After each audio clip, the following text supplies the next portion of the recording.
Tapos naka-video. Naka-video. Kasi... Nagtitigil na yun.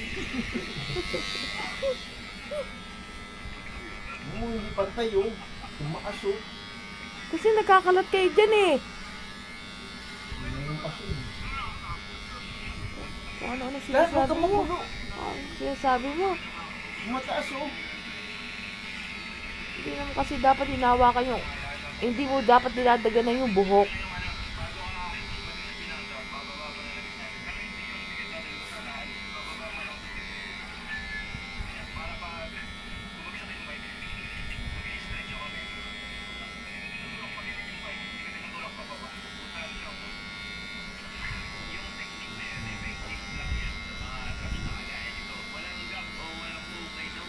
Huwag mong dadaganan yung ulo. Bumababa yung buhok. Inuhuli ko nga yung buhok eh.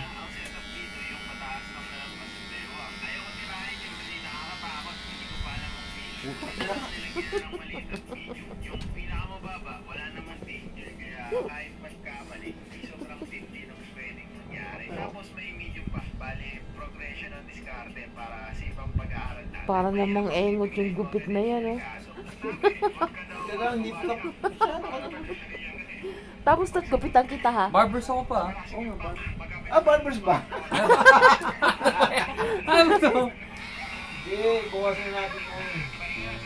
Sempi kalbo na lang. Hindi, at least sabihin mo nakakabing ka ah. Ang gating mo. Huwag mong dadaganan ang buhok kasi... Hindi ko tigat! Kasi ginagano mo. Dapat hindi. Ingay kasi nito. Para may movement pa na magawa pag nag-display yung front wheel. Yung style na to nakita ko kay Ninyo Ede tsaka kay Mark Moore. Kaya siyempre sinusubukan ko na din.